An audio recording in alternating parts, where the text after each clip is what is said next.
విశ్లేషణ అనే కార్యక్రమానికి నా ప్రియులైన సహోదరి సహోదరులందరికీ ప్రభువును రక్షకుడునైన యేసుక్రీస్తు వారి పేరిట స్వాగతమును తెలియజేస్తున్నాను. ప్రియులారా, మీరంతా దేవుని కృప వలన క్షేమంగా ఉన్నారని భావిస్తున్నాను. ఎవరైనా ఆటంకములలోను, ఇబ్బందులలోను, శోధనలలోను, కష్టాలలోనూ ఉన్నట్టయితే కనుక తప్పకుండా మీరు దేవుని మీద ఆధారపడాలి, దేవునికి ప్రార్థన చేయాలి. అలాగే ప్రార్థనా సహాయాన్ని కోరినప్పుడు మీతో పాటు నేను కూడా ఏకీభవించి మీ కొరకు నేను ప్రార్థన చేస్తాను. ప్రియులారా, దేవుని వాక్యాన్ని నిరంతరాయంగా నేర్చుకోవటం వలన, ప్రతిరోజు దేవుని సంగతులను మనం వినుట వలన అపవాది యొక్క దాడి నుండి మనం రక్షింపబడేటువంటి అవకాశం ఉంది. ఎందుకంటే వాడు నిరంతరాయంగా పొంచి చూస్తున్నాడు. ఎవరిని దేవుని మార్గం నుండి వేరు చేయాలా అని వాడు నిరంతరం ఆలోచన చేస్తున్నాడు. అటువంటి పరిస్థితులలో మనం వాడికి బంధింపబడకుండా, చిక్కుకుపోకుండా, క్రీస్తు ఇచ్చినటువంటి స్వాతంత్ర్యమును కలిగి దేవుని మార్గంలో నడుచుకోవటానికి దేవుని వాక్యం ఎంతగానో మనకు సహాయపడుతుంది. దేవుని వాక్యమును మనం వినుట, దేవుని వాక్య ప్రకారం మనం ప్రవర్తించుట మన జీవితంలో ఎంతో ముఖ్యమైనటువంటి సంగతులు. ప్రియులారా, నేటి కాలంలో యుద్ధ వాతావరణాలు ఈ సమాజంలో, లోకంలో మనం చూస్తున్నాం. ఒకరిపై ఒకరు దాడి చేసుకోవటం ఈరోజు సర్వసాధారణంగా మారిపోయింది. మొదటి ప్రపంచ యుద్ధం, రెండవ ప్రపంచ యుద్ధం ఇప్పటికీ గడిచిపోయాయి. ఒకవేళ మూడవ ప్రపంచ యుద్ధం కనుక వస్తే అది తీవ్ర స్థాయిలో ఉంటుందని అనేకులు హెచ్చరిస్తున్నారు. ప్రియులారా, అనేక దేశాల మధ్య ఈరోజు శత్రుత్వం నెలకొని ఉంది. ప్రేమపూర్వకమైనటువంటి వాతావరణం ఎక్కడ కనిపించడం లేదు. ఎక్కడ చూసినా సరే విద్వేషపూరితంగా ఒకరిని ఒకరు నిందించుకుంటూ, ఎప్పుడు యుద్ధానికి వారు తెరతీస్తారా అన్నట్టుగా ప్రమాదకరమైనటువంటి పరిస్థితులు దేశాల మధ్య ఈరోజు మనకు కనిపిస్తున్నాయి. గత ఆదివారం అనగా 27వ తేదీ జూన్ నెల 2021 సంవత్సరం గత ఆదివారం తెల్లవారుజాము ప్రాంతంలో, అంటే తెల్లవారితే ఇక ఆదివారం అనగా, బార్డర్ నుండి, ఇండియా పాకిస్తాన్ బార్డర్ నుండి సుమారు 14 కిలోమీటర్ల దూరంలో మన ఇండియాలో జమ్మూ ఎయిర్ బేస్, జమ్మూ కాశ్మీర్లో జమ్మూ అనేటువంటి ప్రాంతంలో వైమానిక స్థావరం ఒకటి ఉంది. జమ్మూ ఎయిర్ బేస్లో ఒక భవనం మీద మరియు ఒక ఖాళీ స్థలంలోనూ 6 నిమిషాల వ్యవధిలో 2 డ్రోన్ అటాక్లు జరిగాయి. డ్రోన్ అటాక్ అనగా, ఇంతకుముందైతే మనుషులే తీవ్రవాదులుగా, ఆత్మాహుతిదాడులుగా వారు బాంబులు తీసుకుని వచ్చి ఇక్కడ పేల్చేవారు, ప్రాణ నష్టాన్ని కలిగించేవారు, ఆస్తి నష్టాన్ని కలిగించేవారు. ఇప్పుడు ఏం చేస్తున్నారంటే డ్రోన్లు పంపిస్తున్నారు. క్యాట్ క్యాప్టర్స్ అనేటువంటి డ్రోన్లు ఈ యొక్క దాడిలో వారు ప్రయోగించినట్టుగా పరిశీలకులు చెబుతున్నారు. డ్రోన్ అనగా ఒక 4 ఫ్యాన్లు ఉంటాయి, దానికి ఆకాశంలో ఎగురుతుంది. అదొక ఆట వస్తువులా కనిపిస్తుంది. చిన్నపిల్లలు హెలికాప్టర్లా ఆడుకునేటువంటి ఒక ఆట వస్తువులా డ్రోన్ కనిపిస్తుంది. ప్రస్తుతం ఈ డ్రోన్లను ఎక్కువగా ప్రభుత్వ కార్యకలాపాలకు వినియోగిస్తున్నారు. వాటికి కెమెరాలను ఫిట్ చేసి మనుషులు వెళ్ళలేని ప్రాంతంలోనికి డ్రోన్లను రిమోట్ సహాయంతో పంపించి అక్కడ ఏం జరుగుతుందో తెలుసుకోవడానికి ప్రభుత్వ వ్యవస్థలు కొన్ని ఈ డ్రోన్ను ఉపయోగించుకుంటున్నాయి. అలాగే చాలామంది వివాహాది శుభకార్యాలకు, వాటి షూటింగ్లకు వారు వాటిని వాడుతున్నారు. కెమెరా ద్వారా ఆ కార్యక్రమం అంతటిని షూట్ చేయడానికి కొంతమంది డ్రోన్లను వాడుకుంటున్నారు.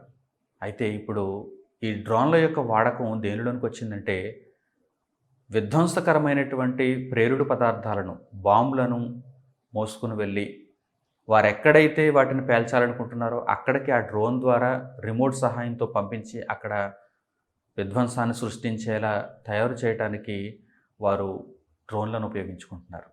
దీనినే డ్రోన్ అటాక్ అంటున్నారు. ఇప్పటి వరకు ఇండియా దేశానికి ఈ ప్రమాదం సంభవించలేదు. అయితే ఇటీవల 27వ తేదీ అనగా గత ఆదివారం ఈ ప్రమాదం సంభవించింది. ఇక భవిష్యత్తులో ఇలాంటి ప్రమాదాలు తరచుగా సంభవిస్తాయని వారు అంచనా వేస్తున్నారు. ఇటువంటి పరిస్థితులలో దీనిపై విశ్లేషణ అవసరం. పరిశుద్ధ గ్రంథం ఏమని తెలియజేస్తోంది? దేవుని వాక్యం ప్రతి సందర్భానికి ఔషధం అని నేను అన్ని సందర్భాలలోనూ చెబుతున్నాను. దేవుని వాక్యం మనం పుట్టిన దగ్గర నుండి మరణించేంత వరకు మనకు ఎదురయ్యేటువంటి ప్రతి ప్రశ్నకు సమాధానాన్ని ఇస్తుంది. కానీ విశ్లేషణతో కూడిన జ్ఞానాన్ని మనం నేర్చుకోవాలి. ప్రియులారా, దేవుని మహాకృపను బట్టి ఈ సంగతిని మనం విశ్లేషిస్తూ దేవుని జ్ఞానాన్ని మరింత లోతులకు వెళ్ళి మనం నేర్చుకొని సమాజానికి మేలు చేయాలనేటువంటి ఉద్దేశంతో దేవుని కృపను బట్టి ఇదిగో ఈ వాక్యాన్ని అందిస్తున్నాను. ఈరోజు శత్రువుతో యుద్ధం చేయటానికి ముఖాముఖిగా పోటీ పడటం లేదు, ముఖాముఖిగా ఎదురుపడటం లేదు. వాడెక్కడో ఉంటున్నాడు. వారు పాకిస్తాన్లో ఉన్నటువంటి ఉగ్రవాదులు కావచ్చు, చైనాలో ఉన్నటువంటి ఉగ్రవాదులు కావచ్చు, బంగ్లాదేశ్లో ఉన్న ఉగ్రవాదులు కావచ్చు, ఇక వేరే దేశాలలో ఉన్నటువంటి ఉగ్రవాదులైనా కావచ్చు. ఉగ్రవాదులు ఎవరైనా కానీ, ఉగ్రవాదులు ఏ దేశంలో ఏ ప్రాంతంలో ఉన్నవారైనా కానీ, వారు ఇప్పుడు ముఖాముఖిగా ఎదురుపడటానికి ఇష్టపడటం లేదు. ఎందుకంటే వారు తెలిసిపోతారు, ప్రపంచం దృష్టికి వారు దోషులవుతారు. కనుక వారు ఎక్కడో ఉండాలనుకుంటున్నారు, రహస్య ప్రాంతంలో వారు ఉండాలనుకుంటున్నారు. వారి తరఫున డ్రోన్లను పంపించి వారు విధ్వంసాలను సృష్టించాలనుకుంటున్నారు. ఈ యొక్క ఉపాయం ఎవరిదనుకుంటున్నారు? ఈ ఆలోచన, ఈ తెలివి, ఈ ఉపాయం ఎవరిదనుకుంటున్నారు? మేము కనిపించకుండా దాడి చేయాలి, డ్రోన్ల సహాయంతో ఈరోజు దాడి చేస్తున్నారు చూసారా? ఇలా దాడి చేయాలనేటువంటి ఉపాయం ఎవరిదనుకుంటున్నారు? ముమ్మాటికి అపవాదిదే, సాతానుదే, మహాఘట సర్పానిదే. పరిశుద్ధ గ్రంథం చదివినప్పుడు వీడి యొక్క పూర్తి ఆనవాళ్లను దేవుడు మనకు చూపిస్తున్నాడు. వీడు చాలా ప్రమాదకారి. వీడు ఎదురుపడి యుద్ధం చేయటానికి ఎప్పుడు ప్రయత్నం చేయడు. మరొకరిని ఉపయోగించుకుంటాడు. అది ఒక వస్తువు కావచ్చు, అది ఒక మనిషి కావచ్చు, ఎవరైనా కావచ్చు, ఏదైనా కావచ్చు. వాడు ముఖాముఖిగా ఎదురుపడి యుద్ధం చేయడు. మానవ జాతితో ముఖాముఖిగా ఎదురుపడి వాడు యుద్ధం చేయడు. ఈ లక్షణం సరాసరి వాడిదే, ఖచ్చితంగా వాడిదే, అపవాదిదే. అపవాది ఎలా యుద్ధం చేస్తాడంటే, వాడు ఎక్కడో ఉంటాడు, కానీ మన మీద మరొకరిని వాడి తరఫున ప్రయోగిస్తాడు. ప్రియులారా, ఈ విషయాన్ని దేవుడు స్పష్టంగా పరిశుద్ధ గ్రంథంలో పొందుపరిచాడు. ఇది మన ఆత్మీయ జీవితాలకు ఎంతో అవసరం. నేడున్న ప్రపంచం కూడా ఈ విషయాన్ని తెలుసుకుంటే వారు అప్రమత్తంగా వారిని వారు కాపాడుకోవటానికి, వారి దేశాన్ని సంరక్షించుకోవటానికి, శత్రువుల బారి నుండి వారి దేశాలను కాపాడుకోవటానికి పుష్కలంగా అవకాశం ఉంది. ఆ వాక్య భాగాన్ని ఇప్పుడు మనం చూద్దాం. అపొస్తలుడైన పౌలు గారు ఎఫెసీయులకు రాసిన పత్రిక 6వ అధ్యాయము 10వ వచనం నుంచి చూడండి. అపొస్తలుడైన పౌలు గారు ఎఫెసీయులకు రాసిన పత్రిక 6వ అధ్యాయము 10వ వచనం నుంచి. తుదకు ప్రభువు యొక్క మహాశక్తిని బట్టి ఆయన యందు బలవంతులై ఉండుడి. మీరు అపవాది తంత్రములను ఎదిరించుటకు శక్తిమంతులగునట్లు దేవుడిచ్చు సర్వాంగ కవచమును ధరించుకొనుడి. ఎలయనగా మనము పోరాడునది శరీరులతో కాదు గాని ప్రధానులతోనూ, అధికారులతోనూ, ప్రస్తుత అంధకార సంబంధులకు లోకనాథులతోనూ, ఆకాశమండలమందున్న దురాత్మల సమూహములతోనూ పోరాడుచున్నాము.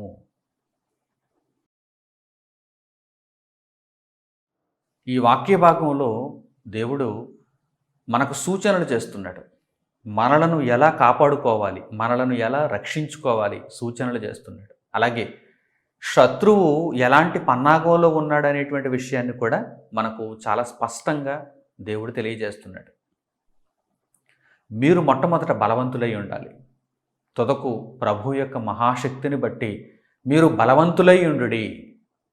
మీరేదో వ్యాయామం చేసి బలం తెచ్చుకోవడం కాదు, ప్రభు మీద ఆధారపడండి. ప్రభు యొక్క శక్తి అపారమైనది, ఈ సృష్టినే కలిగించినది, ఈ సృష్టినే ప్రతిరోజు నడిపించుచున్నది, మీకు బ్రతుకునిచ్చుచున్నది, సర్వ మానవ జాతిని కాపాడుచున్నది, కూడు పెట్టుచున్నది.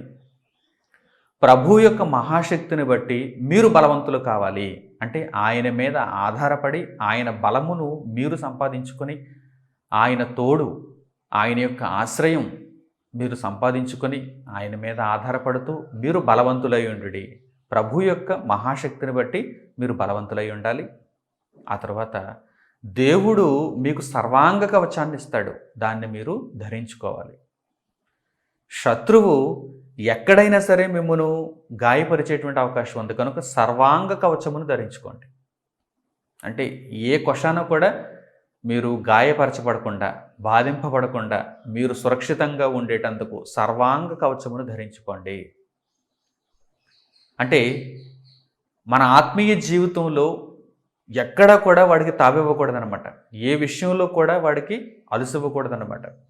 ఏ విషయంలో కూడా. కొంతమంది ఒక విషయంలో బలంగా ఉంటారు, ఒక విషయంలో బలహీనంగా ఉంటారు. కొంతమంది కొన్ని విషయాలలో చాలా బలంగా ఉంటారు. వారిని ఎదిరించటం కానీ, వారిని ఓడించటం కానీ ఆ విషయంలో అయితే కష్టమే. కానీ మరికొన్ని విషయాల్లో వారు చాలా బలహీనులుగా ఉంటారు. ఆ విషయంలో వారిని ఓడించడం చాలా తేలిక. ధనం విషయంలో కొంతమంది అస్సలు లొంగరు. అంటే ఎంత ధనాన్ని ఇచ్చినా సరే వారు అక్రమానికి కానీ, అన్యాయానికి కానీ, పాపమునకు కానీ ఒడిగట్టరు. ధనం మీద వారికి మమకారం ఉండదు. కనుక ధనం విషయంలో వారిని ఓడించడం, ఎదిరించడం చాలా కష్టం అన్నమాట. కానీ మరికొన్ని విషయాలలో అంటే లోక సంబంధమైనటువంటి తిండి విషయంలో కావచ్చు, లేకపోతే లోకాన్ని అనుభవించే విషయంలో కావచ్చు, లేక ఇంకా ఏదైనా ఇతర విషయాలలో కావచ్చు, వారు లొంగిపోయే ప్రమాదం ఉంది. కనుక దేవుడిచ్చు సర్వాంగ కవచము అనగానే మనము ఏ విషయంలోనూ అపవాదికి లొంగిపోకుండా ఉండటానికి ఈ కవచం ఉపయోగపడుతుంది. వాడు ఏ కొషాన కూడా మనలను గాయపరచలేడు, మన మీద దాడి చేయలేడు. దేవుడిచ్చు సర్వాంగ కవచమును ధరించుకోండి. ప్రియులారా, మీకు తెలుసు ఏ విషయాలలో మీరు బలహీనులుగా ఉన్నారో మీకు తెలుసు. కనుక ఆ విషయములలో మీరు బలము పొందు నిమిత్తము దేవునిపై ఆధారపడుతూ, దేవుని వాక్యమును మీరు నిరంతరాయంగా అభ్యసిస్తూ, దేవుని వాక్యపు బలమును మీరు చేకూర్చుకోవాలి. ప్రభు విషయమై ఎల్లప్పుడూ కూడా మీరు సంతోషించేవారుగా ఉండాలి తప్ప మీరు అపవాది చేత బాధింపబడేవారుగా ఉండకూడదని దేవుడు కోరుకుంటున్నాడు. ఈ విషయాలన్నీ దేవుడు ముందుగా అందుకే వ్రాయించాడు. తుదకు ప్రభు యొక్క శక్తిని బట్టి మీరు బలవంతులై ఉండుడి. దేవుడిచ్చు సర్వాంగ కవచమును ధరించుకోండి. దేవుడిచ్చు సర్వాంగ కవచమును ధరించుకోండి. ఇప్పుడు దేశాలపై డ్రోన్ దాడులు జరుగుతున్నాయి, డ్రోన్ అటాక్. మరి ఈ డ్రోన్ దాడులను తప్పించుకోవాలంటే కవచం ఏర్పాటు చేసుకోవాలి. కవచం అనగానే లోక సంబంధంగా ఏదైనా ఒక బల్లెమో లేకపోతే ఏదైనా ఒక లోహంతో తయారు చేయబడినది మాత్రమే కాదు. ఈరోజు కొన్ని దేశాలు రక్షణ వ్యవస్థను ఎలా పటిష్టం చేసుకుంటున్నాయంటే అవి చిన్న దేశాలు కనుక వారికి సాధ్యమవుతుంది. పెద్ద దేశాలు కూడా ఇలాంటి రక్షణ కవచ వ్యవస్థను గురించి ఆలోచన చేయాలి. ఈరోజు ఇజ్రాయిల్ లాంటి దేశాలు ఎలాంటి రక్షణ కవచ వ్యవస్థను ఏర్పాటు చేసుకున్నాయంటే వారి యొక్క గగనతలంలోనికి, వారి భూభాగంలోనికి మాత్రమే కాదు, వారి గగనతలంలోనికి కూడా ఒక పూతిక పుల్ల కూడా ప్రవేశించకుండా ఉండటానికి, ఒక గుండు సూదు కూడా వారి అనుమతి లేకుండా ప్రవేశించకుండా ఉండటానికి వారు రక్షణ వ్యవస్థను ఏర్పాటు చేసుకున్నారు. రాడార్ సిస్టమ్ ఏర్పాటు చేసుకున్నారు. అంటే ఏదైనా ఒక చిన్న వస్తువైనా సరే వారి అనుమతి లేకుండా వారి గగనతలంలోనికి ప్రవేశిస్తున్నది అనగానే వారికి వెంటనే అలర్ట్ వస్తుంది. వారు వెంటనే దానిని పేల్చేయటానికి లేక ఆటోమేటిక్గా అది విధ్వంసం కావటానికి వారు వ్యవస్థను సమకూర్చుకున్నారు. ప్రియులారా, దేవుని మాట చూడండి. మీరు దేవుడిచ్చు సర్వాంగ కవచమును ధరించుకోండి. ఆత్మీయ జీవితాలకు భూమి మీద మనిషి ఉంటే దేశం ఉంటుంది. దేశం వేరుగా మనిషి వేరుగా ఉండడు కదా. కనుక దేవుడు ముందు మనిషికి నేర్పిస్తున్నాడు. మనిషి పటిష్టంగా ఉంటే దేశం పటిష్టంగా ఉంటుంది, ప్రపంచం పటిష్టంగా ఉంటుంది. అపవాది అయిన వాడు దేశాలను ఈరోజు బలహీనం చేస్తున్నాడంటే ముందు ఎవరిని బలహీనం చేశాడు? మనుషులను బలహీనం చేశాడు. మనుషులు బలహీనులైతే దేశాలు బలహీనం అయిపోతాయి, రాష్ట్రాలు బలహీనం అయిపోతాయి, దేశాలు బలహీనం అయిపోతాయి, ప్రపంచం అంతా బలహీనం అయిపోతుంది. ప్రియులారా, అందుకే దేవుడు మనిషికి వైద్యం చేస్తున్నాడు. ఆత్మ జీవితాలలో మీరు ఎలా ఉండాలి? బలవంతులుగా ఉండాలి. ప్రభు యొక్క శక్తిని బట్టి మీరు బలవంతులుగా ఉండాలి. అలాగే మీరు సర్వాంగ కవచం ధరించుకోవాలి. దేవుడు ఇచ్చిన సర్వాంగ కవచం మీరు ధరించుకోవాలి. నెక్స్ట్ పాయింట్, తర్వాత విషయం ఏంటంటే అపవాది ఎలా మీతో యుద్ధం చేస్తాడనేది ఇక్కడ దేవుడు తెలియజేస్తున్నాడు. అపవాది ఎక్కడి నుండి యుద్ధం చేస్తాడు? ఎలా యుద్ధం చేస్తాడు? ఆకాశ మండలమందున్నటువంటి దురాత్మల సమూహం ఉంది. గగనతలం. ఈరోజు దాడులన్నీ కూడా ఇక ఎలా జరుగుతాయి? డ్రోన్ దాడులే. వందల కొద్దీ ఈరోజు డ్రోన్లను దేశాలు రక్షణ వ్యవస్థలో సిద్ధం చేసుకుంటున్నాయంటే మీరు ఆలోచన చేయండి. భవిష్యత్తులో యుద్ధాలన్నీ కూడా డ్రోన్లతోనే జరుగుతాయి. మనుషులను పంపించి తుపాకీలు ఇచ్చి లేకపోతే వారికి ఏదో బాంబులు ఇచ్చి యుద్ధాలు చేయించడం అనే జమానా పోయింది. ఇక ఈ 2021, 2022 ఇక పై వచ్చేటువంటి సంవత్సరాలలో దేవుని యొక్క కృపను బట్టి ఇంకా ప్రభు రాకడ ఆలస్యం అయితే, వీరిలో యుద్ధాలు కలిగితే, ఇంకనూ యుద్ధాలు జరిగితే ఆ యుద్ధాలు ఎలా ఉంటాయి? డ్రోన్లతో కూడినటువంటి యుద్ధాలు. డ్రోన్ అటాక్లే ఇక అన్నీ. అనేక మంది బలమైనటువంటి డ్రోన్లను ఈరోజు తయారు చేసుకుంటున్నారండి. వందల కొద్దీ. ఒక్కొక్కసారి వీడియో ఫుటేజ్లు చూపిస్తూ ఉంటారు, వార్తలలో వీడియో ఫుటేజ్ చూపిస్తూ ఉంటారు. ఇరాన్ దేశం, ఇరాక్ దేశం వారి యొక్క ఎయిర్ బేస్లో ఈరోజు డ్రోన్లు నిండిపోయాయి. వరుసగా డ్రోన్లే ఉన్నాయి. వాటికి బాంబులు ఫిట్ చేస్తున్నారు. అవి అణుబాంబులు కూడా కావచ్చు. ఆ డ్రోన్లను ఇతర దేశాలలోనికి పంపిస్తున్నారు. సరిహద్దులు దాటించి ఇతర దేశాలలోనికి పంపించి వారు అనుకున్నటువంటి స్పాట్లోనికి ఆ డ్రోన్ వెళ్ళిపోతుంది.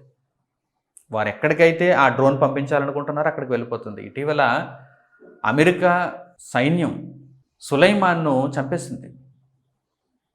అంతర్జాతీయ ఉగ్రవాదిగా భావించి ఆయనను చంపేసింది. సులైమాన్ను ఎలా చంపేశారంటే డ్రోన్ అటాక్ ద్వారానే చంపేశారు. కనుక ప్రియులారా, ఇది చాలా భయంకరమైనటువంటి పరిస్థితి. ఎక్కడకు మనం ఆ డ్రోన్ పంపించాలనుకున్నా అక్కడికి రిమోట్ కంట్రోల్ సహాయంతో, అంటే చాలా సున్నితంగా మనం ఆ యొక్క డ్రోన్ పంపించడానికి అవకాశం ఉంది. చాలా సున్నితంగా, అంటే లక్ష్యాన్ని అది తప్పదన్నమాట. ఈరోజు అలాంటి వ్యవస్థ దేశాల చేతుల్లోనికి అందుబాటులోనికి వచ్చేసింది. గగనతలం ద్వారా, అంటే వాయుమండలం ద్వారా, ఆకాశ మార్గం గుండా వారు ఈ డ్రోన్లను పంపిస్తున్నారు, దాడులు చేస్తున్నారు. దేవుడు ఏమని తెలియజేస్తున్నాడో చూడండి. ముందుగా వ్రాయబడినటువంటి అద్భుతమైన జ్ఞానపు మాటలు ఇవి. 1000 సంవత్సరాల క్రితం దేవుడు తెలియజేసిన మాటలు ఇవి. సాతాను మీతో ప్రత్యక్షంగా యుద్ధం చేయడు. అపవాది యొక్క యుద్ధ తీరు ఎలా ఉంటుంది దేవుడు ముందుగా తెలియజేశాడు. కనుక సిద్ధపడండి, ఆయుత్తపడండి, సన్నద్ధులు కండి. వాడు దురాత్మల యొక్క సమూహము, వాడి వెనుక ఉన్నది దురాత్మల సమూహము. వాయుమండలంలో ఉన్నారు వారు, ఆకాశ మండలంలో ఉన్నారు. ఇప్పుడు ఆ మాటలు మనం చక్కగా నేర్చుకోగలిగితే, మీరు పోరాడునది శరీరులతో కాదు, అంటే ప్రత్యక్షంగా ఎదురుపడేటువంటి శరీరుతో కాదు, రక్తమాంసములతో కాదు. ఈరోజు ఈ డ్రోన్ ఎక్కడి నుండి వచ్చిందో కూడా తెలుసుకోవటానికి పరిశీలన అవసరం అయిపోయింది. అంటే వెంటనే బ్లేమ్ చేయడానికి అవకాశం ఉండదు కదా, వెంటనే నింద నెట్టడానికి అవకాశం ఉండదు కదా. ఈ డ్రోన్ పాకిస్తాన్ పంపించిందా, ఇండియాలో ఉన్నటువంటి కొంతమంది శత్రువులు పంపించారా, లేక చైనాలో ఉన్నవారు పంపించారా, లేక ఇంకా ఎవరైనా పంపించారా తెలుసుకోవాలిగా. వెంటనే మనం గుడ్డిగా బ్లేమ్ చేయడానికి కుదరదు. అదే మనిషి అనుకోండి, పట్టుబడ్డాడు అనుకోండి, వెంటనే తెలిసిపోతుంది వీడు ఎక్కడి నుంచి వచ్చాడు. వాడిని ఇంట్రాగేట్ చేస్తే తెలిసిపోతుంది. డ్రోన్ ఏమో చిక్కదు, డ్రోన్ తప్పించుకుని వెళ్ళిపోయింది. ఒకవేళ చిక్కినా దాని మీద ఏ ఆధారం లేకపోవచ్చు. దానిని తెలుసుకోవటానికి, ఈ డ్రోన్ ఎక్కడి నుంచి వచ్చిందనేది తెలుసుకోవటానికి చాలా సమస్య, చాలా ఇబ్బంది, చాలా పరిశీలన అవసరం. చూసారా? కనుక ప్రియులైనటువంటి నా సహోదరి సహోదరులారా, మనము పోరాడునది శరీరులతో కానే కాదు. ఏనాడు చెప్పాడు దేవుడు? సాతాను యుద్ధ తీరును ఏనాడు చెప్పాడు దేవుడు? మనము పోరాడునది శరీరులతో కాదు, రక్తమాంసములతో కాదు. వీరందరూ కూడా మన సహోదరులే. కానీ వీరిలో కొందరిని వాడు పావులుగా మార్చుకున్నాడు, పావులుగా ఎంచుకున్నాడు. మనము పోరాడునది శరీరులతో కాదు, కానీ ప్రధానులతోనూ అధికారులతోనూ ప్రస్తుత అంధకార సంబంధులకు లోకనాథులతోనూ, చీకటి సామ్రాజ్యంలో ఉన్నటువంటి లోకనాథులతోనూ, ఆకాశ మండలమందున్న దురాత్మల సమూహముతోనూ పోరాడుచున్నాము. నాటి కాలంలో పౌలు గారు ఎఫెసీయులతో ఈ మాట చెబుతూ ఎంత స్పష్టతనిస్తున్నారో చూడండి. పరిశుద్ధాత్మ ప్రేరణతో మహోన్నతమైన శిఖరాగ్రమైనటువంటి జ్ఞానమును నేర్పిస్తున్నారు చూడండి. ఎవరికి తెలుసు ఈ మాటలు? ఎవరికి తెలుసు ఈ జ్ఞానం? 2000 సంవత్సరాల క్రితం దేవుడు ఇంత జ్ఞానాన్ని పరిశుద్ధ గ్రంథంలో పొందుపరిచాడంటే పరిశుద్ధ గ్రంథాన్ని ప్రతి ఒక్కరూ ఈరోజు ఎలా చదవాలి చెప్పండి? ఎలా చదవాలి చెప్పండి? నెత్తిన పెట్టుకుని చదవాలి. కానీ ఈ పరిశుద్ధ గ్రంథంలో ఏవో తప్పులు ఉన్నాయని బొడ్డు ఓడని వాడు కూడా ఈరోజు పరిశుద్ధ గ్రంథంపై తప్పుడు మాటలు మాట్లాడుతున్నాడంటే ఏం తెలుసని? పరిశుద్ధ గ్రంథంలో ఉన్న జ్ఞానం ఎంత గొప్ప స్థాయిలో ఉందో ఏం తెలుసని? ఆ స్థాయిని అందుకోలేని చిన్నవారైనటువంటి ఎందరో మూర్ఖులు ఈరోజు పరిశుద్ధ గ్రంథంపై తప్పుగా, పొరపాటుగా వారి యొక్క వ్యాఖ్యలు చేస్తున్నారు, రచనలు చేస్తున్నారు. అయితే పరిశుద్ధ గ్రంథం మాత్రం ఎవరు ఒప్పుకున్నా ఒప్పుకోకపోయినా అది అత్యున్నతమైనటువంటి గ్రంథం, అత్యుత్తమమైనటువంటి గ్రంథం. అందులో వ్రాయబడినటువంటి చక్కని జ్ఞానం చూడండి. మనము పోరాడునది శరీరులతో కాదు, ప్రధానులతో మనం పోరాడాలి, అధికారులతో మనం పోరాడాలి, చీకటి సంబంధమైనటువంటి లోకనాథులతో మనం పోరాడాలి. చీకటి సామ్రాజ్యాలండి, అంధకార సంబంధమైనటువంటి సామ్రాజ్యాలండి, ఆ లోకనాథులతో మనం పోరాడాలి. ఆకాశ మండలమందున్నటువంటి దురాత్మల సమూహముతో మనం పోరాడుతున్నాం. వారు కనిపించరు, వారు ప్రత్యక్షంగా మన ఎదుటికి రారు, మనకు కనిపించరు. అలాగని మనం కూడా రక్తమాంసములతో యుద్ధం చేయకూడదు. ఒక తుపాకీ పట్టుకుని కానీ, కత్తి పట్టుకుని కానీ మనం యుద్ధం చేయడానికి అవకాశం లేదు. ఆత్మ సంబంధంగా దేశ సంబంధంగా అయితే రక్షణ వ్యవస్థను వారు ఏర్పాటు చేసుకోవాలి. వాటిని ఎలా ఎదుర్కోవాలో వారు తెలుసుకోవాలి. ఈ జ్ఞానమును వారు కలిగి ఉండాలి. భవిష్యత్తులో ఆకాశ మండలము ద్వారా నాతో ప్రతి ఒక్కరూ యుద్ధం చేయడానికి ప్రయత్నం చేస్తారు కనుక దేశం పరంగా నేను ఎలా రక్షణ వ్యవస్థను సమీకృతం చేసుకోవాలనేటువంటిది వారు ఆలోచన చేసుకోవాలి. అయితే ఒక మనిషిగా ఈరోజు 750 కోట్ల నుండి 800 కోట్ల వరకు భూప్రపంచంలో మనుషులు ఉన్నారు. ప్రతి మనిషి కూడా నేర్చుకోవలసినటువంటి సంగతి ఏంటంటే, నీకున్న పోరాటం ఒక మనిషితో కాదు. ఏదో ఆవేశంలో వెళ్ళి ఒక మనిషిని చంపేస్తున్నాడు, ఆవేశంలో ఏదో ఒక కోరిక నెరవేరలేదని ఆ కోరికకు అడ్డుగా ఉన్నారని మరో మనిషిని చంపేస్తున్నారు. ఇవి కాదు, ఇటువంటి హత్యలు మీరు చేయటానికి వీలు లేదు. మీరు పోరాడునది శరీరులతో కాదు, అసలైనటువంటి శత్రువును మీరు ఎరుగక అమాయకులను మీరు చంపేస్తున్నారు. అసలు మీ పోరాటం హత్యలకు వెళ్ళకూడదు. మరి ఎలా వెళ్ళాలి? మీ పోరాటం వారిని నిలుపుదల చేసేదిగా ఉండాలి. వారిని ఆ మత్తు వదిలించి దేవుని మార్గంలోనికి నడిపించేదిగా ఉండాలి. ఇది పోరాటం అంటే. ఒక చక్కని పోరాటాన్ని ఉదాహరణగా మనం చూద్దామా? అసలు ఈ వాక్య భాగాన్ని ఎలా విశ్లేషణతో నేర్చుకోవాలో కూడా చాలామందికి తెలియదు కనుక ఈ ఉదాహరణ చెబితే మీకు అర్థమవుతుంది. ఏ అధికారితో నేను పోరాడాలి, ఏ ప్రధానితో నేను పోరాడాలి, ఏ లోకనాథునితో నేను పోరాడాలి, దురాత్మల సమూహంతో నేను ఎలా పోరాడాలి అనగానే ఒక చక్కని ఉదాహరణ పరిశుద్ధ గ్రంథంలో మనం చూద్దాం. అపొస్తలుల కార్యములు 4వ అధ్యాయం 5వ వచనం మొదట చూడండి, తర్వాత 13వ వచనం నుంచి చూడండి. ఈ పోరాటం ఎలా ఉంటుందో, ఎవరితో నాడు పోరాటం చేశారో మీరు చూస్తే, ఆ ఉదాహరణ మీరు చూస్తే మీకు స్పష్టంగా అర్థమవుతుంది. ప్రియులారా, అపొస్తలుల కార్యములు 4వ అధ్యాయం మొదట 5వ వచనం చూడండి, తర్వాత 13వ వచనం నుంచి చూద్దాం. మరునాడు వారి అధికారులను, పెద్దలను, శాస్త్రులను యెరూషలేములో కూడుకొనిరి. ఈ వాక్య భాగంలో ఎవరెవరు కనిపిస్తున్నారు? అధికారులు, పెద్దలు, శాస్త్రులు, ప్రధాన యాజకులు అన్నమాట, శాస్త్రులు అన్నమాట. అందుకే ఆ మాటలు పౌలు గారు అక్కడ ప్రయోగించారు. మనము పోరాడున్నది శరీరులతో కాదు కానీ ప్రధానులతోనూ, అధికారులతోనూ, ప్రస్తుత అంధకార సంబంధమగు లోకనాథులతోనూ అన్నారు. చూసారా? చక్కగా దానిని అర్థం చేసుకోవాలి. దురాత్మల సమూహం అంటే అపవాదిని వెంబడించిన సమూహం అని మనకు తెలుసు. అయితే వీరెవరు ఇంతకీ? ప్రధానులు ఎవరు? అధికారులు ఎవరు? అంధకార సంబంధులకు లోకనాథులు ఎవరు? అపొస్తలుల కార్యములు 4వ అధ్యాయం 5వ వచనంలో మనం చూడగానే కొంతమంది కూడుకున్నారట, ఒక సమూహం కింద కూడుకున్నారట. అంటే యుద్ధం చేయటానికి మరి ఆలోచన చేస్తారు కదా, శత్రువులు కూడా యుద్ధం చేయటానికి ఒక సమూహంగా కూడుకుని ఆలోచన చేస్తారు కదా. ఇక్కడ కూడుకున్నది ఎవరో చూడండి, అధికారులు, పెద్దలు, శాస్త్రులు. రైట్. ఇప్పుడు అపొస్తలుల కార్యములు 4వ అధ్యాయం 13వ వచనం నుంచి మనం చూడగలిగితే యుద్ధం ఎలా జరుగుతుందో మనకు అర్థమవుతుంది.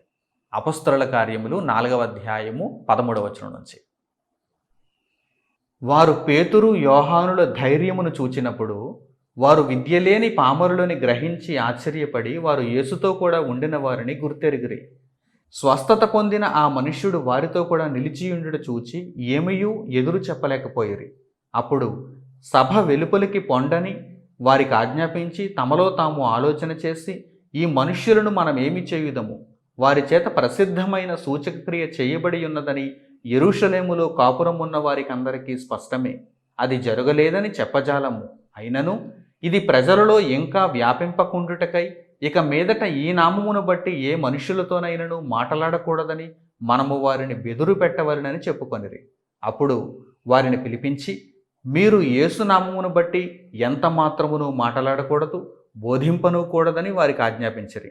అందుకు పేతురును యోహానును వారిని చూచి, దేవుని మాట వినుట కంటే మీ మాట వినుట దేవుని దృష్టికి న్యాయమా? మీరే చెప్పుడి. మేము కన్నవాటిని విన్నవాటిని చెప్పక ఉండలేమని వారికి ఉత్తరమిచ్చిరి. ప్రజలందరూ జరిగిన దానిని గూర్చి దేవుని మహిమపరచుచుండిరి గనుక సభవారు ప్రజలకు భయపడి వీరిని శిక్షించు విధమేమియు కనుగొనలేక వీరిని గట్టిగా బెదిరించి విడుదల చేసిరి. ప్రారంభ శతాబ్దంలో జరిగినటువంటి ఒకానొక పోరాటాన్ని ఇప్పుడు మనం చూసాం. ఒక ఉదాహరణగా మనం చూసాం. అధికారులు, పెద్దలు, శాస్త్రులు, ప్రధాన యాజకులు వీరంతా ఒకవైపు, దేవుని కొరకు బ్రతుకుతున్న ఆత్మలు మరోవైపు, పేతురు, యోహాను, అపొస్తలులు, శిష్యులు. ప్రియులారా, ఈ పోరాటాన్ని మీరు చక్కగా నేర్చుకోగలిగితే ప్రస్తుత కాలంలో మనకుండే పోరాటం ఎలా ఉంటుందో కూడా మీకు అర్థమవుతుంది. దేవుని వాక్యమును ప్రకటిస్తూ యేసు ప్రభువును లోకమునకు సువార్తగా తెలియజేస్తూ అగ్నిలో నుండి అనేక ఆత్మలను రక్షించేటువంటి కార్యక్రమంలో దేవుని ప్రజలు ఉన్నప్పుడు ఈ దేవుని ప్రజలను ఆటంకపరుస్తారు. మనుష్యులను బ్రతికింపనివ్వకుండా ఈ సువార్త కార్యకలాపాలను ఆటంకపరుస్తారు. అలా ఆటంకపరిచేదెవరు? అపవాది చేత ఆవాహింపబడిన అధికారులు, లోకనాథులు, ప్రధానులు, శాస్త్రులు. ఈ ప్రధానులలో, ఈ శాస్త్రులలో, ఈ అధికారులలో కొందరు మంచివారు ఉంటారు. అందరూ అని చెప్పను. ఎందుకంటే నాటి కాలంలో కూడా కొందరు అధికారులు, కొందరు శాస్త్రులు, కొందరు పరిసయ్యులు మంచివారు కూడా ఉన్నారు. వారు దేవుని మార్గమును తెలుసుకున్నవారుగా కూడా కనిపిస్తున్నారు. నీకోదేమును పరిసయ్యుడు మీ అందరికీ జ్ఞాపకమే కదా ప్రియులారా. కానీ అపవాది అయిన వాడు ఎవరిని ఎన్నుకుంటున్నాడు? ఎవరికైతే లోకంలో అధికారం ఉందో వారిని వాడు ఎన్నుకుంటున్నాడు. ఎందుకంటే వారు వాడికి చక్కగా ఉపయోగపడతారు. ఉగ్రవాదులు కూడా ఎవరిని సెలెక్ట్ చేసుకుంటారనుకుంటున్నారు? వారి మాట వినని వారిని, చంచల మనస్కులను వారు సెలెక్ట్ చేసుకుంటారా? లేదు. ఎవరైతే ఉగ్రవాదం మీద మంచి అభిప్రాయాన్ని కలిగి ఉన్నారో, ఉగ్రవాదాన్ని ప్రేమిస్తున్నారో అలాంటి వారిని వీరు వెతికి పట్టుకుంటారు. ఉగ్రవాదం కొరకు ప్రాణాలైనా ఇచ్చేటువంటి వారిని వీరు రిక్రూట్ చేసుకుంటారు. ఉగ్రవాద సంస్థలు వారికి కూడా ఒక రిక్రూట్మెంట్ ఉంటుంది. మావోయిస్టులు, ఏమండి, నక్సలైట్లు వీరు కూడా రిక్రూట్ చేసుకుంటూ ఉంటారు. అంటే పురుషులను, స్త్రీలను వారు వారి యొక్క సైన్యంలో చేర్చుకోవటానికి వీరు కూడా గాలిస్తూ ఉంటారు. ఎవరిని పడితే వారిని చేర్చుకోరు. ఎవరైతే ప్రాణాలకు తెగించి వారి ఆశయాలను నిలబెట్టడానికి పోరాడతారో అట్టి వారిని వారు ఏర్పాటు చేసుకుంటారు. అపవాది కూడా ఎవరిని రిక్రూట్ చేసుకుంటున్నాడో చూడండి, ఎవరిని ఎన్నుకుంటున్నాడో చూడండి, ఎవరిని ఎన్నుకుంటున్నాడో చూడండి. ప్రధానులు అంటే వీక్ మైండెడ్ ప్రధానులు అన్నమాట. ఎవరైతే బలహీన హృదయాలతో ఉండి వాడి భావజాలాలకు సరిపోతారో, ఆకర్షితులైపోయి వాడి కోసం ప్రాణాలైనా ఇచ్చేయటానికి ముందుకొస్తారో అలాంటి ప్రధానులను, అధికారులను, శాస్త్రులను, పెద్దలను, లోకనాథులను వాడు ఎన్నుకుంటాడు. అలాంటి వారు వీడికి దొరికినప్పుడు వీడికి భలే. లోకంలో అప్పుడప్పుడు అలాంటి ప్రధానులు, అలాంటి లోకనాథులు, అలాంటి శాస్త్రులు మనకు కనిపిస్తూ ఉంటారు. నియంతలుగా మారిపోతూ ఉంటారు చూడండి. వందల కొద్దీ, వేల కొద్దీ, లక్షల కొద్దీ ప్రాణ నష్టం జరుగుతున్నా సరే అస్సలు పట్టించుకోరు. వారికి అధికార దాహం ఉంటుంది. లేకపోతే లోక సంబంధమైనటువంటి ఏదో ఒక కోరిక ఉంటుంది.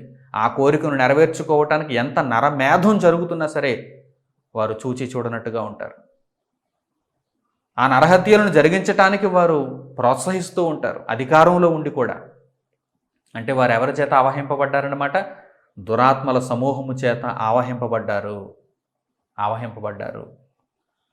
నాటి కాలంలో అనగా ప్రారంభ శతాబ్దపు కాలంలో పేతురు గారు, యోహాను గారు ఒకవైపు యుద్ధం చేస్తున్నారు, మరోవైపు శత్రువు ఎవరి ద్వారా యుద్ధం చేస్తున్నాడు చూడండి? అధికారులు, పెద్దలు, శాస్త్రులు. వారు ఒక సభగా కూడుకుంటున్నారు. వీరిని ఏం చేయాలి మనం అంటున్నారు వారు. వీరిని ఏం చేయాలి? ఒకవైపు ప్రజలు చూస్తే జరిగిన స్వస్థతను బట్టి వారందరూ కూడా వీరిని గొప్పవారిని భావిస్తున్నారు. కనుక మనం ఏం చేయాలి? వీరిని శిక్షించాలి అనుకుంటున్నారు, గట్టిగా బెదిరించాలనుకుంటున్నారు. ఇక మీదట వీరు యేసు నామమును బట్టి ప్రకటన చేయకూడదని వీరిని నిలుపుదల చేయాలని వారు ఒక తీర్మానానికి వచ్చారు. అప్పుడు పేతురు, యోహానులతో వారి యొక్క భావాన్ని తెలియజేస్తున్నప్పుడు, వారి మాటలను వారు తెలియజేస్తున్నప్పుడు పేతురు, యోహానులు ఏమంటున్నారు? మేము దేవుని మాట వినుట న్యాయమా? మీ మాట, మనుష్యులుగా మీ మాట. మీరు సాతాను చేత ఆవహింపబడ్డారు. మీరు ప్రధానులు కావచ్చు, అధికారులు కావచ్చు, శాస్త్రులు కావచ్చు, లోకనాథులు కావచ్చు. సాతాను చేత, వాడి ఆత్మల సమూహము చేత, దురాత్మల సమూహం అది. సాతాను వెనుక వాడిని వెంబడిస్తున్న ఆత్మలన్నీ దురాత్మలు. ఆకాశ మండలం ముందు ఉన్నటువంటి దురాత్మలు. వీటికి ఇంకా వేరే పని ఉందా? లేదు. భూమి మీదకి వచ్చి మనుషులను ఆవహించి మనుషులను దుర్మార్గులుగా మార్చడమే వారి పని. దేవునితో యుద్ధం చేయడమే వాడి పని. సమూహాన్ని ఏర్పాటు చేసుకుంటున్నాడు. ఎవరైతే వాడికి లోబడిపోతారో వారందరినీ వాడు ఏర్పాటు చేసుకుంటున్నాడు. కనుక మేము దేవుని మాట వినుట న్యాయమా, మీ మాట వినుట న్యాయమా, మీరే చెప్పుడి అని వారిని అడుగుతున్నప్పుడు వారు గట్టిగా బెదిరిస్తున్నారు. లేదు, మీరు మానేయాలి అని. మేము దేవుని మాటలు ప్రకటించకుండా ఉండలేమని వారికి ఉత్తరం ఇచ్చారు. మేము దేవుని యొక్క చిత్తమును నెరవేర్చకుండా ఉండలేము. ఎందుకంటే మా బ్రతుకే దేవుని కొరకు. మేము మరణించైనా మరణిస్తాం కానీ దేవుని మాటలు చెప్పకుండా ఉండలేమని వారికి ఉత్తరం ఇచ్చారు. ఇది పోరాటం అంటే. పేతురు గారు, యోహాను గారు అక్కడేమీ ఆయుధాలు పట్టుకుని లేరు, శరీరులతో యుద్ధం చేయటం లేదు, అక్కడ రక్తపాతం ఏమీ కనిపించడం లేదు. కానీ ఆత్మీయమైనటువంటి యుద్ధం, జీవితాలకు సంబంధించినటువంటి యుద్ధం, ఈ యుద్ధంలో ఉన్నారు. ఎందుకంటే విషయం తెలుసు వారికి. అపవాది అయిన వాడు వీరిని పావులుగా ఎంచుకొని డ్రోన్ అటాకులు చేస్తున్నాడు. ఇలాంటి డ్రోన్ అటాకులు లాంటివే ఆ రోజు చేస్తున్నాడు. కనుక సరైన బుద్ధి చెప్పాలి. మేము బలవంతులుగా ఉండాలి, కవచాన్ని ధరించుకోవాలి, మేము లొంగిపోకూడదు, మేము పోరాటం చేయాలి. ఇదేనండి పోరాటం అంటే. ఈ విశ్లేషణ మీకు అర్థమైతేనండి మీ జీవిత కాలమంతా కూడా దేవుని తరఫున ఎలా పోరాడాలో మీకు అర్థమవుతుంది. సువార్త పక్షముగా మీరు ఎలా నిలబడాలో మీకు అర్థమవుతుంది. క్రీస్తునందు విశ్వాసం ఉంచుట మాత్రమే అనుకుంటున్నారా? కేవలం క్రీస్తును నమ్ముకొనుట మాత్రమే అనుకుంటున్నారా? క్రైస్తవ్యం అంటే, క్రీస్తు మార్గంలో ఉండటం అంటే పోరాటం కూడా ఉంటుంది. ఇశ్రాయేలీయులు ఐగుప్తు బానిసత్వం నుండి విడిపింపబడ్డారు. దేవుడు ఏం చెప్పాడు వారికి? మీకు ఒక కనాను దేశాన్ని స్వాస్యంగా ఇస్తాను అన్నాడు. వీరు మార్గంలో ప్రయాణం చేస్తున్నారు. ప్రయాణంలో వీరు సజావుగా వెళ్ళిపోయారు అనుకుంటున్నారా? ఎన్నో యుద్ధాలు ఎదురవుతున్నటువంటి ప్రతి ప్రాంతంలోనూ వీరికి యుద్ధమే. కనుక సైనికులను తయారు చేసుకున్నారు. ఈరోజు మనం పరలోకానికి ప్రయాణం అవుతున్నాం. మన పౌరస్థితి పరలోకంలో ఉంది. నిత్యత్వానికి మనం ప్రయాణం అవుతున్నాం. మధ్యలో పోరాటాలు ఉండవా? సజావుగా వెళ్ళిపోతామా? సాతాను యొక్క చెర నుండి దేవుడు మనలను విడిపించాడు. ఆ బానిసత్వం నుండి మనలను దేవుడు విడిపించాడు. స్వతంత్రులం అయ్యాం. క్రీస్తు జ్ఞానమును కలిగిన వారం అయ్యాం. క్రీస్తును ధరించుకున్నాం. దేవుని మార్గంలో నడుచుచూ వెలుచున్నాం. అయితే మధ్యలో మనకు పోరాటాలు ఉండవా? ఉంటాయి. ప్రధానులతో, అధికారులతో, లోకనాథులతో, ఆకాశ మండలం ఉన్నటువంటి దురాత్మల సమూహముతో మనకు పోరాటం ఉంటుంది. పోరాడాలి. క్రీస్తు పక్షమందు మనం పోరాడాలి. చక్కని వాక్య భాగం ఇప్పుడు మీరు చూడండి. అపోస్తలుడైన పౌలు గారు ఫిలిప్పీలకు రాసిన పత్రిక 1వ అధ్యాయము 27వ వచనం నుంచి. అపోస్తలుడైన పౌలు గారు ఫిలిప్పీలకు రాసిన పత్రిక 1వ అధ్యాయము 27వ వచనం నుంచి చూడండి.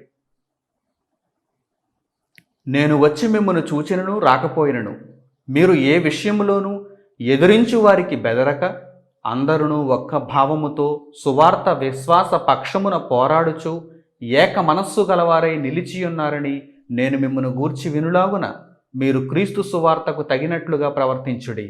అట్లు మీరు బెదరకుండుట వారికి నాశనమును మీకు రక్షణయును కలుగుననుటకు సూచన అయి ఉన్నది.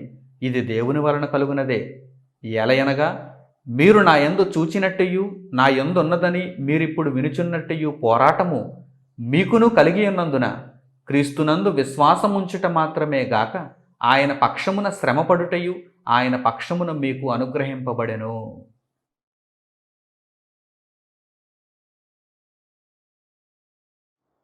క్రీస్తు సువార్తకు తగినట్టుగా ప్రవర్తించడం అంటే ఏంటి ఇప్పుడు మాకు అర్థమైందా? క్రీస్తు సువార్తకు తగినట్టుగా ప్రవర్తించుట, ఒక్క భావముతో ఏకభావముతో ఒకే లక్ష్యాన్ని మనం అందుకోవటానికి దేవుని నిమిత్తము మనం పోరాటం చేయాలి. దేవుని మీద ఆధారపడి మనలను మనం రక్షించుకొనుటకు, దేవుని సేవార్థమై మన జీవితాలను సమర్పించుకొనగలుగుటకు పోరాటం చేయాలి. ప్రియులారా, ఎంత చక్కని మాటలు పౌలు గారు ఇక్కడ తెలియజేస్తున్నారు. పౌలు గారు సువార్త పక్షమందు పోరాటంలో ఉన్నారు. పౌలు గారి వలె ఫిలిప్పీయులు కూడా ఉండాలని ఆయన కోరుకుంటున్నారు. క్రీస్తు పక్షమందు విశ్వాసం ఉంచుట మాత్రమే కాకుండా క్రీస్తు పక్షమందు సువార్త పక్షమందు మీరు పోరాటం కూడా చేయాలి. విశ్వాసమందు మీరు స్థిరులుగా నిలబడాలి, పోరాటం చేయాలి. దేవుని మార్గంలో నడుచుకొనుట అనేది ఒక యుద్ధం అండి, పోరాటం అండి. ఆయన పక్షమందు శ్రమపడుట కూడా మనకు అనుగ్రహింపబడింది. కేవలం విశ్వాసం ఉంచి వెళ్ళిపోవటం మాత్రమే కాదు, ఆయన పక్షమందు శ్రమపడుట కూడా మనకు అనుగ్రహింపబడింది. శ్రమ ఎప్పుడు కలుగుతుంది? పోరాటం చేసినప్పుడు కలుగుతుంది. మనకు ఏదైనా అవరోధం కలిగినప్పుడు మనకు శ్రమ కలుగుతుంది. ఈ అవరోధం ఎవరి వలన కలుగుతుంది? అపవాది, వాడిని వెంబడించుచున్నటువంటి దురాత్మల సమూహం. వాడు ప్రత్యక్షంగా యుద్ధం చేస్తున్నాడా? లేదు, డ్రోన్లు పంపిస్తున్నాడు. డ్రోన్లు అంటే ఎవరు? ప్రధానులు, అధికారులు, ప్రస్తుత అంధకార సంబంధులకు లోకనాథులు. వీరిలో ఎవరైతే వాడి చేత పూర్తిగా అవహింపబడతారో వారు సువార్తను ఆటంకపరుస్తారు. దేవుని మార్గమును, దేవుని యొక్క మాటలను వారు ఆటంకపరుస్తారు. దేవుని మాటలలో ఉన్న వైద్యమును వారు ఆటంకపరుస్తారు. మనుషులను బ్రతికించే దేవుని వాక్యమును వారు ఆటంకపరుస్తారు. కనుక అలా ఆటంకపరిచేటప్పుడు మీరు దేవుని వాక్యం అనే ఆత్మఖడ్గముతో, శరీరపరమైనటువంటి యుద్ధాలు కావివి, ఎవరినో నొప్పించడానికి, బాధించడానికి శరీరపరమైనటువంటి యుద్ధాలు కావివి, రక్త మాంసములతో మనం చేసే యుద్ధాలు కావివి. మనము దేవుని మీద ఆధారపడి బలవంతులమై సర్వాంగ కవచము, దేవుడిచ్చే వాక్యమనే సర్వాంగ కవచమును మనం ధరించుకొని, నీతి అనే మైమరువు తొడుగుకొని, సత్యం అనే దట్టి కట్టుకొని, పాదములకు సమాధాన సువార్త వలనైనటువంటి జోడు తొడుగుకొని, మన చేతులలో వాక్యమనే ఆత్మ ఖడ్గమును పట్టుకొని మనం యుద్ధానికి సన్నద్ధులమై ఈ పోరాటంలో ముందుకు కొనసాగాలి. ఇదే క్రైస్తవ్యం అంటే. కనుక దేవుని వాక్యమును వ్యాప్తి చెందించుచు, అనేకులకు దేవుని వాక్యమును పంచిపెట్టుచు, ఈ పోరాటంలో ఎన్ని శ్రమలు, ఇబ్బందులు, వేదనలు, అవరోధాలు కలిగినా కానీ దేవుని కొరకు నిలబడాలి అని దేవుడు ఈ వాక్య భాగము ద్వారా మనకు తెలియజేస్తున్నాడు. కనుక మనం బలపడదాం, మనం స్థిరపడదాం, దేవుని తరఫున పోరాటం చేద్దాం, అపవాది అంతు చూద్దాం. అపవాది ఎవరి ద్వారా అయితే, ఎవరినైతే పావులుగా ఎంచుకుని యుద్ధం చేస్తున్నాడో వారందరినీ కూడా దేవుని వాక్యము చేత నిలువరెద్దాం. దేవుని వాక్యము చేత వారందరికీ బుద్ధి చెబుదాం. ప్రియులారా, ప్రతి ఒక్కరూ కూడా ఏకభావముతో, ఒకే భావముతో దేవుని పక్షబంధు పోరాటం చేయాలని ఇక్కడ దేవుని వాక్య భాగం ద్వారా దేవుడు మనకు జ్ఞానాన్ని అనుగ్రహిస్తున్నాడు. కనుక మీరంతా కూడా ఇక మీదట ఇటువంటి అభిప్రాయములు కలిగిన వారై క్రీస్తునందు విశ్వాసం ఉంచటం మాత్రమే కాకుండా ఆయన పక్షమందు శ్రమపడుట కూడా మీరు నేర్చుకుంటే చక్కని బహుమానమును, మనం లక్ష్యమును ఛేదించినప్పుడు అందుకోవటానికి అవకాశం ఉంటుంది. మీరంతా కూడా అట్టివారుగా సిద్ధపడాలని కోరుకుంటూ, ఈ వాక్య భాగ విశ్లేషణ ద్వారా ప్రపంచ దేశాలు కూడా జ్ఞానమును నేర్చుకొని ఎలా ప్రవర్తించాలో వారు కూడా ఆలోచించాలని నేను హృదయపూర్వకంగా కోరుకుంటూ దేవుని వాక్యమును ఇంతటితో ముగిస్తున్నాను. తండ్రి అయిన దేవునికి ప్రార్థనలో ఏకీభవించండి. మహోన్నతుడును, మహాపరిశుద్ధుడును, మమ్మను కన్న మా కన్న తండ్రి, మీ ఉన్నతమైన ప్రేమకు మీరు అందించిన జీవము కలిగిన మీ వాక్యమునకు మా హృదయపూర్వకమైన కృతజ్ఞతాస్తుతులు మీకు చెల్లిస్తున్నాం. ప్రభువైన యేసు ద్వారా మీరు రక్షణ అనుగ్రహించారు.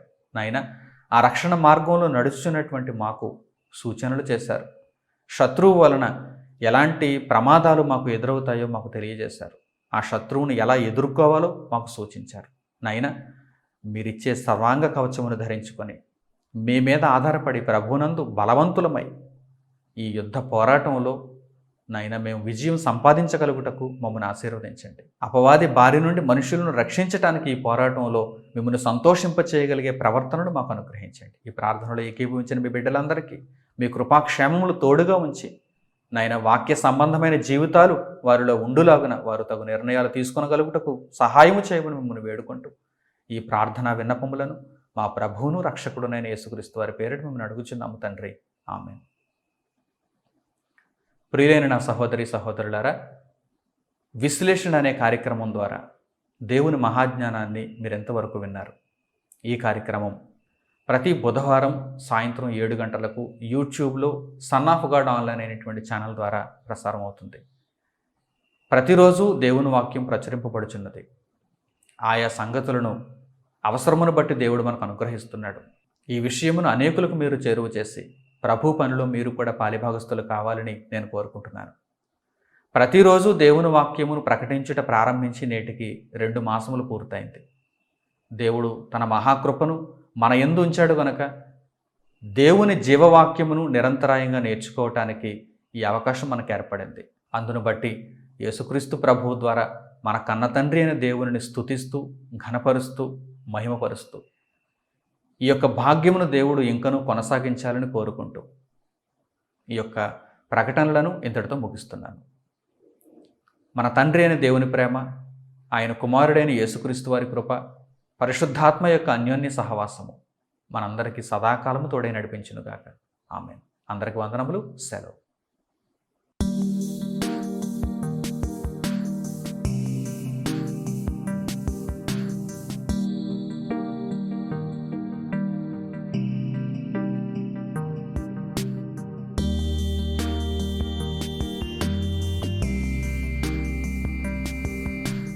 సహోదరులు మణికుమార్ గారు ప్రసంగించిన ఎన్నో ఆత్మ సంబంధమైన సంగతులను ఉచితముగా వీక్షించుటకు స్క్రిప్చర్స్ యూనివర్సిటీ మరియు సన్ ఆఫ్ గాడ్ ఆన్లైన్ అనే మా యూట్యూబ్ ఛానల్స్ను తప్పక దర్శించండి. మా సమాచారమును ఎప్పటికప్పుడు తెలుసుకొని ఆత్మీయాభివృద్ధి నొందవలనంటే స్క్రిప్చర్స్ యూనివర్సిటీ మరియు సన్ ఆఫ్ గాడ్ ఆన్లైన్ అనే మా యూట్యూబ్ ఛానల్స్ను సబ్స్క్రైబ్ చేసుకోండి. సత్వర నోటిఫికేషన్ల కొరకు సబ్స్క్రైబ్ బటన్ ప్రక్కనే ఉన్న బెల్ సింబల్ను క్లిక్ చేయండి. ధన్యవాదములు.